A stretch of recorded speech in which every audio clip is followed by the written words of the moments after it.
Bismillahirrahmanirrahim. Assalamualaikum warahmatullahi wabarakatuh. Selamat pagi teman-teman pejuang CPNS 2021. Kita kembali berjumpa dengan saya Alman dalam channel Sang Tutor, pembahasan soal-soal SKB ya. Nah, sudah lama teman-teman sekalian, saya baru kali ini lagi membuat video ya. Materi untuk kali ini saya bahas mengenai SKB Kemdikbud. Nah, SKB Kemdikbud yang akan saya bahas mengenai penalaran dan pemecahan masalah. Nah, teman-teman, setelah saya cari tahu soal-soal mengenai ini berbentuk ada berbentuk tabel maupun grafik, kita bisa membaca keduanya ya. Nanti diberikan tabel ataupun grafik ya. Nah, kemudian diberikan soalnya seperti apa ya. Kita membaca dari tabel dan grafik tersebut. Nah, teman-teman sekalian yang baru ikut tes Kemdikbud, mungkin saya akan, sebelum saya bahas soal-soalnya, saya akan memberikan sedikit gambaran atau apa ya, materi-materi subtes dari SKB Kemdikbud tersebut. Nah, teman-teman, kita perhatikan sebelum saya tampilkan soal-soalnya, akan saya munculkan dulu subtes dalam bentuk tabel ya, bentuk-bentuk dari soal SKB Kemdikbud seperti berikut ini. Nah, baik. Sebelum saya bahas tadi soal ya, saya akan bahas soal 6 nomor. Saya akan tampilkan dulu ya seperti ini. Inilah teman-teman yang akan kalian dapat jika kalian akan ikut tes SKB nanti, khusus di Kemdikbud ya. Nah, soal subtes dalam SKB Kemdikbud teman-teman sekalian, di sini ada 6 poin. Yang pertama adalah subtes literasi bidang pendidikan dan kebudayaan ya, Tridharma perguruan tinggi. Itu jumlah soalnya ada 20 nomor teman-teman sekalian. Skor minimalnya adalah 0, maksimalnya 20 gitu ya. Terus durasinya itu 20 menit ya. Terus skor passing grade-nya tidak ada teman-teman ya gitu. Nah, itu yang pertama ya, literasi bidang pendidikan dan kebudayaan. Ini teman-teman soalnya berbentuk pilihan ganda, nanti CAT juga teman-teman. Nah, kemudian apa lagi? Kemampuan bahasa Inggris juga jumlah soalnya 20 nomor. Jadi ada tes bahasa Inggris seperti ya, dia berbentuk reading teman-teman ya, bukan listening. Di sini minimal skornya 0, terus maksimalnya 20 ya. Terus di sini jumlah apa namanya? Skor passing grade tidak ada juga, durasinya 30 menit. Nah, ya. Teman-teman sekalian, ada bobot di sini ya, bobot setiap poin. Kalau tadi literasi bidang pendidikan ada 10 poin, bobot 10 poin, kemampuan bahasa Inggris 15 poin. Kemudian yang ketiga adalah penalaran dan pemecahan masalah. Jumlah soalnya 20, minimal 0, maksimalnya 20, skor passing grade-nya 4. Durasinya 60 menit, teman-teman. Terus bobotnya 20. Oke. Keempat adalah dimensi psikologi ya. Ini teman-teman saya sudah bahas kemarin-kemarin ya, adalah soal tentang psikotes. Jumlah soalnya 42 nomor ya, minimalnya 0, maksimalnya 42. Passing grade-nya tidak ada coy. Nah, ini durasi menitnya 40 sampai 60 menit, bobotnya 15 poin. Kemudian wawancara ya, ini wawancara 8 soal dan seterusnya. Praktik mengajar ini khusus untuk dosen teman-teman sekalian ya, untuk dosen. Nah, yang non dosen mungkin hanya 1 sampai 5 saja. Nah, gitu ya. Nah, teman-teman sekalian, materi yang saya bahas dalam video kali ini adalah mengenai ini, teman-teman, penalaran dan pemecahan masalah sebanyak 6 nomor. Nah, soal yang saya bahas teman-teman ini mirip dengan soal tahun lalu ya. Ternyata soal tersebut berbentuk grafik ataupun tabel-tabel. Nanti soalnya kita baca ya. Kita akan diberikan soal yang berhubungan sama tabel dan grafik tersebut. Nah, soal yang saya bahas teman-teman ada 6 nomor ya. Sebelum saya bahas, silakan dulu teman-teman lihat materi-materi soal tersebut dan silakan jawab sesuai dengan apa yang kalian tahu. Kita lihat teman-teman soalnya 6 nomor seperti berikut ini.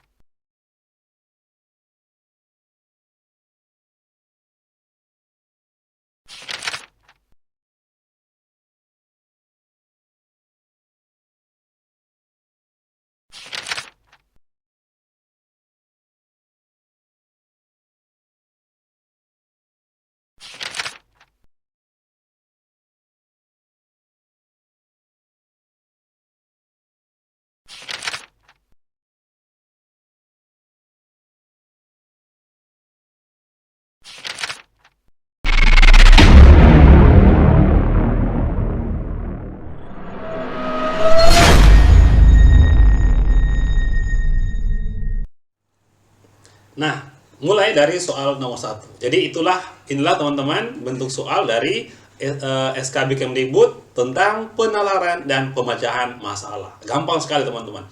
Nah, sesuai dengan kisi-kisi dan pengalaman tahun lalu teman-teman sekalian, soal tersebut ternyata berbentuk grafik dan tabel. Kita membaca tabel dan grafik. Nah, soal nomor 1, kita diberikan soal seperti ini. Grafik berikut menunjukkan statistik kecelakaan lalu lintas yang terjadi di Indonesia. Teman-teman, di sini sudah ada grafiknya ya, dari tahun 2008, 2009, 10, 11 dan 12. Kemudian di sini ada jumlah atau banyak kecelakaan ya. Ini ada di sini dari 50.000, 100.000, 1,5, 200 sampai 2,5. Nah, di tabel ini teman-teman ada dua batang ya. Ada yang yang hitam, ada abu-abu ya. Itu yang hitam menggambarkan jumlah korban, sedangkan yang abu-abu adalah jumlah kecelakaan. Nah, dari grafik ini teman-teman sekalian, kita disuruh membaca ya gini. Berdasarkan grafik di atas, manakah di bawah ini simpulan yang paling mungkin benar? Ini adalah bagian dari penalaran. Oke. Nah, saya ulangi. Berdasarkan grafik di atas, manakah di bawah ini kesimpulan yang paling mungkin benar? Nah, teman-teman sekalian, setiap poin-poin A, B, C, D, E kita cocokkan dengan grafik. Oke, dengan grafik digambar. Kita lihat, A, kecelakaan lalu lintas di Indonesia tidak meningkat setiap tahun. Kita ulangi ya, katanya tidak meningkat setiap tahun. Kita cek apakah betul atau salah teman-teman sekalian. Nah, tahun 2008 kan di sini ya, untuk yang warna hitam itu 100.000, terus 2009 naik lagi ya, 2010 sedikit naik teman-teman, 2011 naik lagi di sini. Artinya kalau kita bilang tidak meningkat, berarti jawabannya untuk A adalah salah. Oke. Nah, jadi kita cek teman-teman satu persatu. B, kecelakaan lalu lintas di Indonesia mengalami penurunan sejak tahun 2010. Kita lihat 2010 teman-teman katanya turun. Salah kan? Kenapa? Karena ini kan hampir naik juga, kita lihat walaupun tidak signifikan ya. Dari 9 sampai 10 kan dia naik. Jadi ini juga teman-teman salah. Nah, jadi cek satu persatu. Intinya mudah sekali teman-teman. Oke. Ya, C. Kecelakaan lalu lintas di Indonesia berada pada rentang 100.000 sampai 200.000 kejadian. Kita lihat teman-teman. Itu ya, kita lihat jumlah kecelakaan katanya berada pada rentang 100.000 sampai 200.000 kejadian. Kita lihat teman-teman, di sini kan ada ya, kita lihat untuk jumlah kecelakaan ada 50.000 teman-teman, tidak sampai 100.000. Jadi salah juga kita lihat ya gitu. Nah, untuk D, kecelakaan lalu lintas di Indonesia selalu ya mengalami peningkatan setiap tahun. Kita cek teman-teman, selalu katanya. 2008 segini kan. 9 naik lagi walaupun tidak signifikan. Nanti 2010 naik lagi teman-teman. 2012 makin tinggi. Nah, inilah kesimpulannya bahwa jawabannya delta. Kenapa? Karena sesuai dengan grafik teman-teman. Kecelakaan lalu lintas di Indonesia selalu mengalami peningkatan setiap tahun. Kita lihat teman-teman untuk jawaban E. Apakah salah atau benar? Jumlah korban kecelakaan lalu lintas di Indonesia tidak lebih dari 100.000. Salah. Kenapa? Karena ada yang sampai hampir 200.000 coy. Gitu ya. Nah, jadi intinya adalah dalam soal ini kita selalu disuruh membaca grafik atau tabel. Baik teman-teman sekalian, soal nomor 2 seperti berikut. Nah, baik teman-teman, soal nomor 2. Oke. Nah, soal nomor 2 ini teman-teman, grafiknya sama dengan grafik nomor 1, cuma pertanyaannya berbeda. Nah, masih dalam grafik sama dengan nomor 1. Grafik berikut menunjukkan statistik kecelakaan lalu lintas yang terjadi di Indonesia. Nah, berdasarkan grafik di atas, peningkatan jumlah kecelakaan terbesar terjadi pada tahun berapa? Ingat ya, yang ditanya adalah peningkatan jumlah kecelakaan terbesar terjadi pada tahun berapa? Ingat ya, peningkatan itu nanti tahun berapa paling besar. Nah, apakah 2008, apakah 2009, 10, 11, atau 12? Nah, baik teman-teman. Kita lihat. Kita cek tahun 2008, teman-teman. Ini belum dikatakan meninggal karena ini kan merupakan awal kan. Ya, jadi kita salah ini kan. Nah, kita lihat 2009. Dari 2009 itu kan sebelumnya 2008 ya. Ya, ini mengalami peningkatan tapi tidak segitu tinggi, teman-teman ya. Nah, yang paling tinggi itu adalah yang mana? Peningkatan dari sini ke sini. Nah, itulah dibilang peningkatan teman-teman ya. Ini plus ya, meningkat.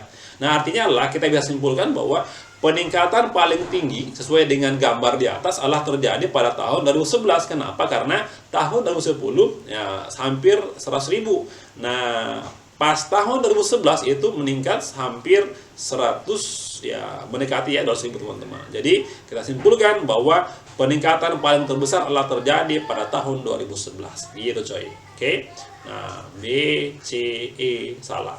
Nah, jadi gampang teman-teman sebenarnya ya, hanya kita membaca grafik dan tabel. Baik teman-teman sekalian, kita next ke soal berikutnya nomor 3 seperti berikut ini. Baik, soal nomor 3. Oke, ini dalam bentuk tabel. Tabel berikut menunjukkan banyaknya pengguna transportasi kereta api dari tahun ke tahun. Ini sudah diberikan teman-teman sekalian dari tahun 87 sampai 2011, tapi selisih 3 tahun ya. Nah, di tabel ini teman-teman diberikan data pengguna untuk penumpang dan juga barang ya, dalam ribu ton, ini tadi dalam juta ya. Nah, pertanyaannya teman-teman begini. Berdasarkan tabel di atas, jika data menunjukkan pola yang konsisten ya, artinya kalau naik terus, kalau turun terus gitu ya. Nah, kalau ada perubahan, bisa juga ada perubahan. Saya ulangi ya, jika data menunjukkan pola konsisten dari tahun ke tahun, manakah yang paling mungkin terjadi pada tahun 2014? Artinya kan ini kita prediksi ya teman-teman, kira-kira di sini apa. Nah, kita cek teman-teman. Dari untuk penumpang dulu. Dari tahun 87 ke 90 itu kan kita simpulkan dia bertambah kan? Ya, ini bertambah. Oke. Terus ini bertambah juga teman-teman. Ini juga bertambah. Ini ke sini bertambah juga ya. Nah, di sini berkurang teman-teman sekalian. Terus turun lagi ya. Kurang lalu bertambah. Oke, bertambah. Oke, pertama. Yang kedua adalah barang teman-teman. Tahun ini dia bertambah juga di sini teman-teman. Bertambah, lalu di sini bertambah juga ya, bertambah. Ini ke sini bertambah teman-teman. Kemudian juga bertambah sedikit. Nah, lalu turun lagi. Ini bertambah lagi teman-teman. Nah, bertambah. Oke. Nah, kemudian gini, yang mau kita prediksi tahun 2014 teman-teman sekalian ya, 2014 nanti ya. Kenapa? Karena bertambah 3 tahun kan gitu. Ya, jadi kita lihat polanya teman-teman. Kalau polanya teman-teman konsisten seperti itu, maka kira-kira nanti ini bagaimana? Kalau bagi saya teman-teman sekalian, tambah terus kurang 2 kali, kita bisa simpulkan mungkin ini kan bisa bertambah lagi teman-teman ya. Bertambah lagi. Kenapa? Karena bertambahnya 4, ini 2, terus nanti akan kembali lagi bertambah teman-teman. Nah, jadi sama dengan untuk barang juga bertambah, nanti di sini berkurang. Kembali lagi bertambah teman-teman. Gitu coy. Jadi ini kan bagian dari penalaran. Kira-kira seperti apa? Karena pertanyaannya adalah pola konsisten. Kita lihat teman-teman polanya, bertambah-tambah, terus berkurang-kurang, bertambah lagi gitu. Nah, sekarang kita simpulkan bahwa pengguna kereta api penumpang maupun barang cenderung meningkat. Artinya sesuai dengan pola tabel tersebut. Kita simpan teman-teman, jawabannya betul ya. Nah, pengguna kereta api penumpang maupun barang menurun. Ini salah teman-teman sekalian ya. Kenapa? Karena kita sudah buat pola tadi seperti ini. Yang C adalah pengguna kereta api barang menurun, tetapi kereta api penumpang meningkat. Salah teman-teman, harusnya sama-sama bertambah gitu ya. Nah, yang D ini teman-teman barang meningkat, pengguna kereta api penumpang menurun, salah juga. Yang E adalah pengguna kereta api barang dan pengguna kereta api penumpang tidak bisa diprediksi. Kita bisa baca polanya teman-teman. Jadi di tengah-tengah berkurang terus naik lagi. Jadi bagi saya teman-teman sekalian, jawabannya adalah alfa. Mungkin teman-teman yang punya jawaban berbeda bisa juga mungkin jawabannya adalah E. Susah diprediksi. Kenapa? Karena ini tidak tidak konsisten ya, apakah dia naik terus atau turun terus ya. Bisa tuh teman-teman, jawabannya error, terserah teman-teman. Baik, soal berikut teman-teman, nomor 4. Nah baik, soal nomor 4 masih sama dengan tadi yang soal nomor 3, masih tabel kereta api teman-teman ya. Soal nomor 4, tabel berikut menunjukkan banyaknya pengguna transportasi kereta api dari tahun ke tahun. Ada penumpang, ada barang. Sama teman-teman dengan tadi yang nomor 3. Nah, cuma dalam soal nomor 4 teman-teman sekalian, pertanyaannya adalah berdasarkan tabel di atas ya, jumlah pengguna kereta api penumpang mengalami penurunan. Ingat ya, penumpang teman-teman, penumpang ya, mengalami penurunan kedua terbanyak. kedua terbanyak teman-teman. Terjadi pada tahun berapa? Nah, gitu. Artinya kita lihat aja yang ini ya, penumpang. Oke, kita lihat. Ini kan bertambah kan? Ini bertambah tadi kan? Bertambah, terus ke sini juga bertambah teman-teman. Ini bertambah juga, ke sini bertambah. Lalu ini berkurang. Ini ke sini kurang berapa nih? 187 ke sini ya. Ke sini itu berkurang berapa? Itu berkurang berapa ya? Berkurang 9 ya. Sorry. 1 berkurang 11 teman-teman sekalian. Nah, berkurang 11. Kemudian ke sini juga berkurang coy. Nah, berkurang. Oke. Ini ke sini kurang berapa? 6 kurang 2 4. 24 coy. Oke, berkurang 24. Oke. Nah, ingat ya, pertanyaannya gini. Berdasarkan tabel di atas, jumlah penumpang kereta api penumpang mengalami penurunan kedua terbanyak pada tahun berapa? Gitu. Jadi ini yang pertama kan? Ini yang pertama, ini yang kedua. Artinya mengalami penurunan itu nanti pada mau masuk tahun 2005, 2002 sampai 2005 teman-teman sekalian. Inilah yang kedua terbanyak. Yang pertama apa? Sorry teman-teman sekalian. Sorry ya. Salahnya saat sini. Oke, ini ya, ini adalah penurunan pertama ya, terbanyak. Nah, terus ini kedua ya, ini terbanyak kan? Paling pertama, ini yang kedua, berarti tahun 99 sampai tahun 2002. Sorry teman-teman. Nah, jawabannya adalah Bravo. Oke, sekali lagi ya. Ini yang paling pertama, yang paling banyak. Terus disusul tahun 99 sampai 2002. Jadi itulah bagian dari penalaran dan pemecahan masalah dalam SKB CPNS Kemdikbud. Baik teman-teman sekalian, soal berikut nomor 5. Baik, soal berikut nomor 5 ya. Kembali dalam bentuk grafik teman-teman. Grafik berikut menunjukkan angka penebangan pohon di 3 wilayah pada 4 tahun terakhir. Nah, teman-teman sekalian, kita sudah diberikan di sini ya, diberikan grafik.